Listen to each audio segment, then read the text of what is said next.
Welcome back, everybody. Ready for another deep dive? Always ready to dive in. Okay, well, today we're tackling Triveni Engineering and Industries Ltd. Looks like someone sent us a whole stack of stuff about their Q2 FY25 performance.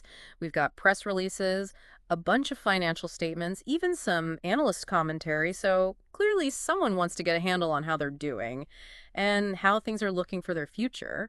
Yeah, lots to unpack there. Exactly. So we're going to cut through the clutter, figure out what really matters in all this and why it matters for you. From sugar to alcohol to gears and water treatment, who knew engineering could be so diverse? Right.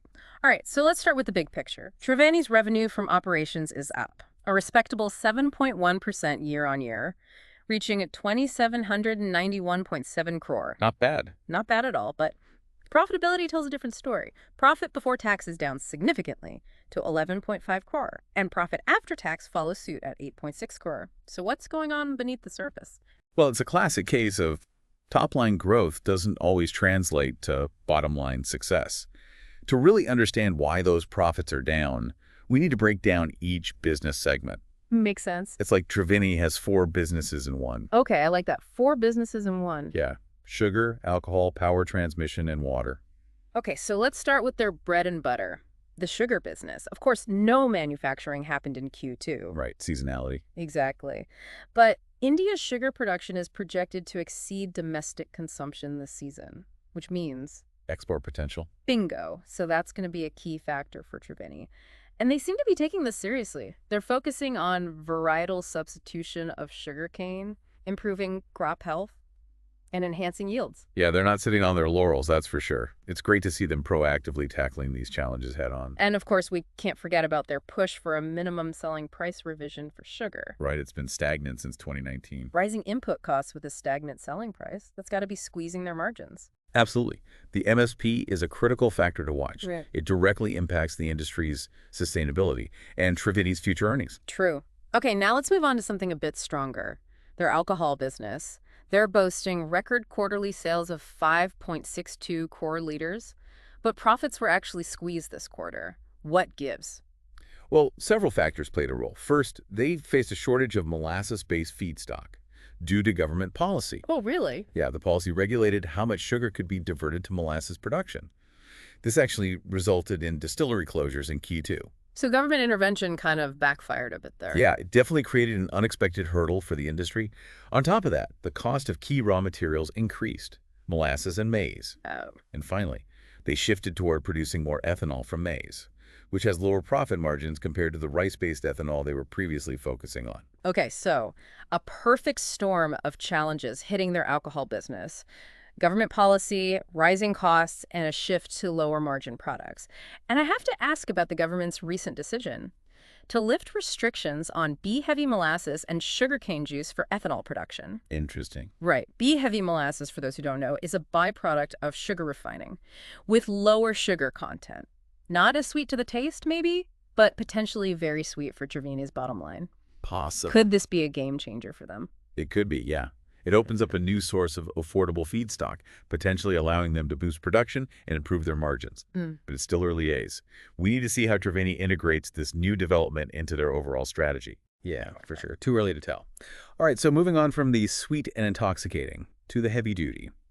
Their power transmission business. This segment is a clear standout. Revenue exceeding 100 crore for the first time, a 30.1% jump in Q2. And they even snagged a significant order from Mazagon Dock shipbuilders for propulsion shafting worth 33.8 crore. What's driving this impressive performance, and what does it tell us about their future prospects? Well, several factors are at play here. India's economic growth is fueling infrastructure investments, and government initiatives like Make in India are creating a favorable environment for domestic manufacturers like Triveni and Arena. Let's not forget their strategic expansion into international markets. Right, so they're riding the wave of economic growth Right. and making smart strategic moves to capitalize on it.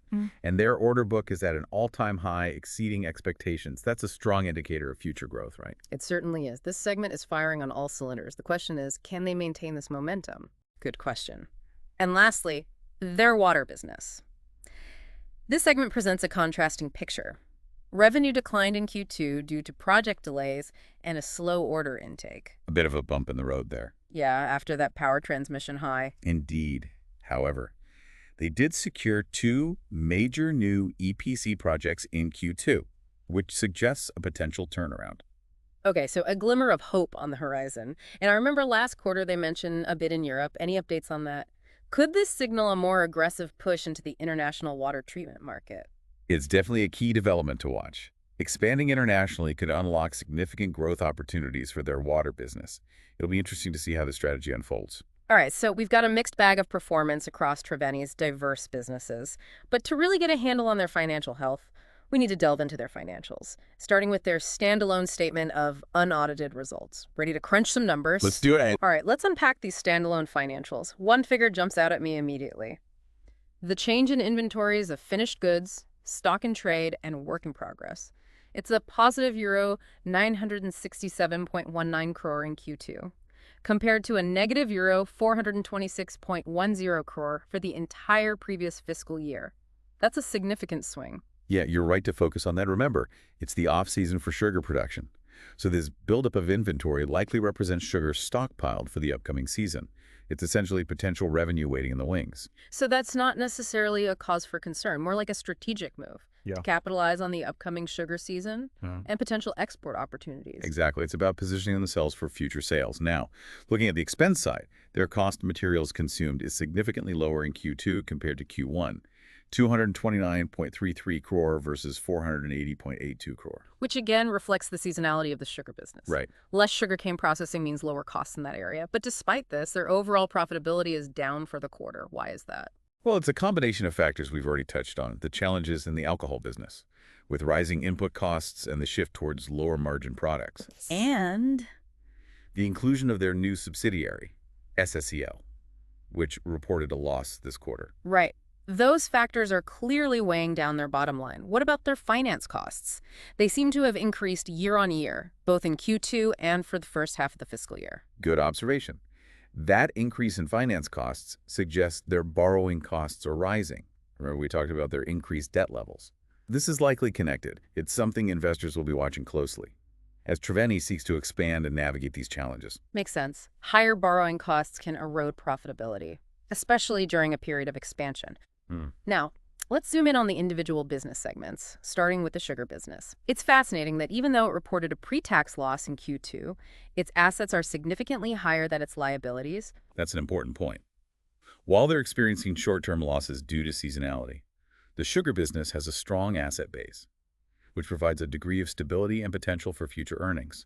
Think of it as owning valuable farmland. Even if it's not generating crops at this moment, it holds inherent value. So one quarter of losses doesn't mean the sugar business is sinking. It has strong underlying assets to weather the storm. What about the alcohol business? How do the segment-wise financials reflect the challenges we discussed? The numbers paint a clear picture. Pre-tax profit for the alcohol business is down significantly compared to the same period last year. 16.48 crore in the first half of FY25 versus 101.48 crore in the first half of FY24. Wow. That's a steep decline, directly attributable to those feedstock shortages, rising input costs, and the shift toward lower margin ethanol production. Even record alcohol sales couldn't offset those external pressures. Now, let's switch gears to the star performer, the power transmission business. Their segment results are a breath of fresh air. Pre-tax profit is up over 20% year on year, and their assets have grown, suggesting continued investment and expansion. Exactly. And what's even more encouraging is that their liabilities haven't increased at the same rate, indicating they're managing this growth responsibly. The power transmission segment is financially healthy and well-positioned for continued success. It's a bright spot in Triveni's portfolio for sure. Lastly, the water business. Their segment results show a pre-tax profit of 10.32 crore for the first half, which isn't bad, but we know their revenue was down due to project delays. How does that reconcile? Well, it tells us they're maintaining profitability even amidst those delays, which is a positive sign. However, the lack of significant growth in assets and liabilities compared to other segments suggests they're somewhat in a holding pattern, waiting for those new projects to kickstart growth. So the water business is treading water, so to speak. Now, let's shift our focus from the income statement to the cash flow statement, the lifeblood of any business. What stands out to you here? A few things are worth noting. Their net cash inflow from operating activities is down compared to last year. 322.17 crore for the first half of FY25 versus 978.61 crore for the same period last year. And what's causing that decline in operating cash flow? Is it a red flag? Not necessarily a red flag, but it does require further analysis. Remember that significant buildup of sugar inventory we saw in the financials. That's tying up a lot of cash right now. Additionally, the higher cost of raw materials in the alcohol business is impacting their cash flow. So it's a matter of timing. They're investing in inventory for future sales. But those cash inflows haven't materialized yet, and the rising input costs are putting additional pressure on their cash flow. It's a delicate balancing act, managing those inflows and outflows, especially with the seasonality of their businesses. You've hit the nail on the head. Cash flow management is crucial, and investors will be looking closely at how Triveni navigates these challenges. Now, turning to their investing activities, we see an increase in net cash outflow year on year, primarily due to the purchase of property, plant, and equipment. Which makes perfect sense given their expansion plans in the M market and the growth of their power transmission business. They're investing in their future, which requires capital expenditure. Precisely. And finally, let's look at their cash flow from financing activities. They've had a significant net cash outflow in this area, mainly due to the repayment of long-term borrowings and the payment of dividends. So they're being fiscally responsible, reducing debt, and rewarding shareholders. But that does add to the strain on their cash flow. It does. And it underscores the importance of understanding how Triveni is balancing these competing demands, investing for growth, managing debt, and returning value to shareholders. But numbers only tell part of the story. Let's see how Triveni frames their performance in their own words. Time to delve into their investor brief and press release. Let's see what narrative they're spinning. Okay, so straight from the horse's mouth. Triveni's investor brief and press release, they're acknowledging the challenges, but also highlighting the opportunities ahead. What's the key takeaway? What do they want investors to understand? Well, I think they're really emphasizing their resilience and ability to adapt. It's a complex landscape out there. Yeah. And Triveni is demonstrating a proactive approach. Particularly in their sugar business, they're focused on enhancing efficiency and, as we discussed, taking steps to boost sugarcane development.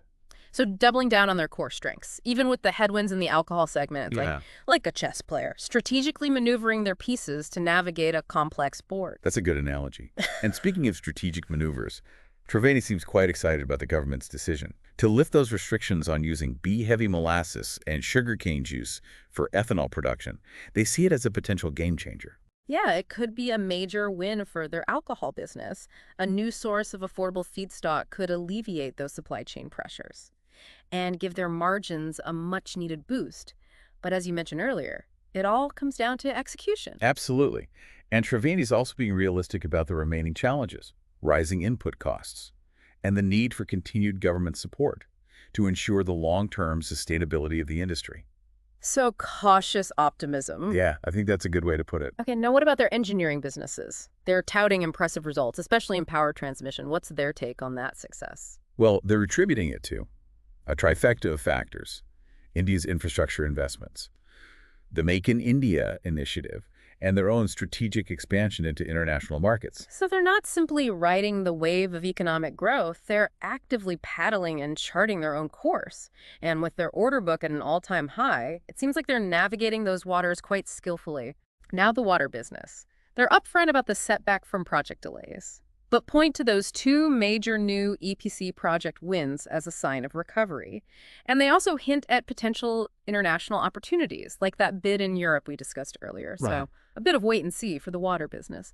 But they're laying the groundwork for future growth. Overall, Triveni seems to be striking a balance between acknowledging the hurdles and expressing confidence in their ability to overcome them. It's a message of resilience, for sure. They're facing headwinds, but demonstrating strategic foresight and a willingness to adapt. And that's the key takeaway for you, our listener. Triveni is a company in transition, navigating a complex landscape with both opportunities and challenges as you evaluate them for potential investment. Remember, it's about the long game. Well said. Investing is not about chasing short-term gains, but rather understanding the company's long-term vision and their ability to execute it. Okay, before we wrap up, one final thought-provoking question for you to ponder. Triveni has a history of strategic acquisitions, like their recent acquisition of Sir Shadi Enterprises. Do you think they'll pursue more acquisitions in the future to fuel their growth? It's something to consider as you weigh your options. Yeah, acquisitions can be a powerful tool for growth, but they also come with risks. It'll be interesting to see how Triveni's M&A strategy evolves. And on that note, we've reached the end of our deep dive into Triveni Engineering and Industries. Hopefully, you're leaving with a clearer understanding of their Q2 performance and a framework for evaluating their future prospects. The more you learn, the better equipped you'll be to make informed investment decisions. Keep those sources coming, and we'll be back to help you make sense of it all. Until next time.